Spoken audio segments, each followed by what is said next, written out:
This has got the Fix-It Guy. Today we have a Frigidaire washing machine that has a slow drain. So we have the slow drain message comes up. Also, you may just have one that doesn't drain all the way with the end of the cycle. Notice there's always water left.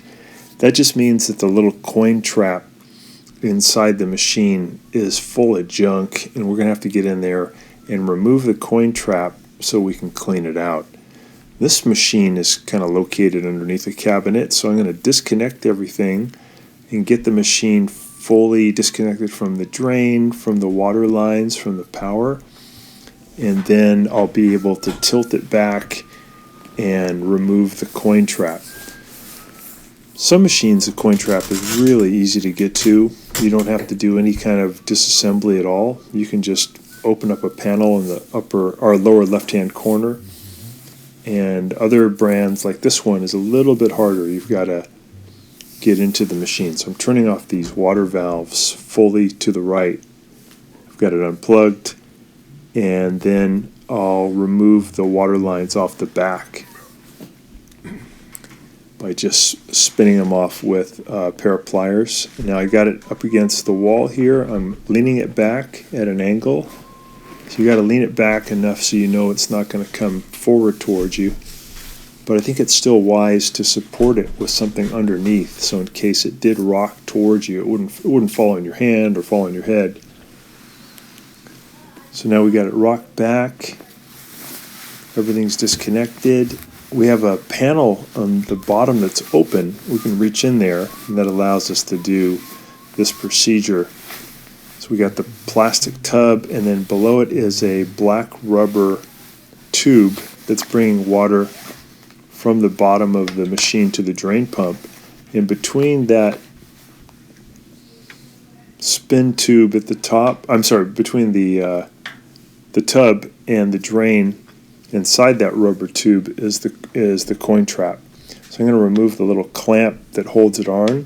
It has a Phillips head screw, and I'm just going to spin that out a bunch of times, and then I'll pull down and the whole boot will come out, and then I'll be able to reach in and grab the coin trap and remove it.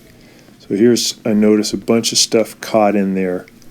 I think they were washing a bathroom rug, and it basically fell apart in the washing machine, and all the fibers got pulled down into the drain mechanism. But instead of it going in and hitting the drain impeller, the coin trap stopped it, but it just clogged up the whole drain mechanism. So we got to get that coin trap out of this rubber boot. And the coin trap's just a big, kind of like a plastic jar that has holes in it, and it just traps coins and bobby pins and things like that from going in and hitting the impeller. So this procedure is a little tricky because you're doing it at a weird angle and it's hard to see. So just be patient, take your time. I'm just removing all the debris that's in there. I'm reaching up into the tub, getting out as much as I can too. And then I'll try to grab, there it is, there's the coin trap. I pulled that out of that rubber boot. And then I'll clean out a little bit more as much as I can reach. I'm reaching inside that rubber boot or rubber tube to see if there's anything else. I think I found a bobby pin. I'll get that out of there. There we go. We'll take this over to the sink and then just empty out this coin trap and get it really clean. It had a lot of stuff in there that had accumulated over the years. But I think the bathroom mat is really what did in this machine. So we advise people never to wash bathroom rugs with their washing machine, especially front loaders, because it really damages the machine. And the bathroom mats often fall apart during the wash process. So we got it nice and clean, and now we'll do the reassembly. We'll just push that back in, hook up the boot again, and then just get everything back into position. I think the difficult part of this procedure is getting that rubber boot back onto the plastic tub and then getting that screw really tight.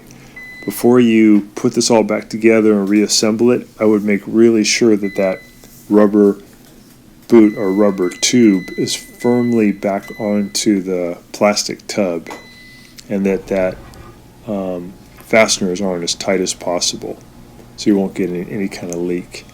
So I hope this has been helpful to you, and please subscribe when you get a chance. Thanks a lot.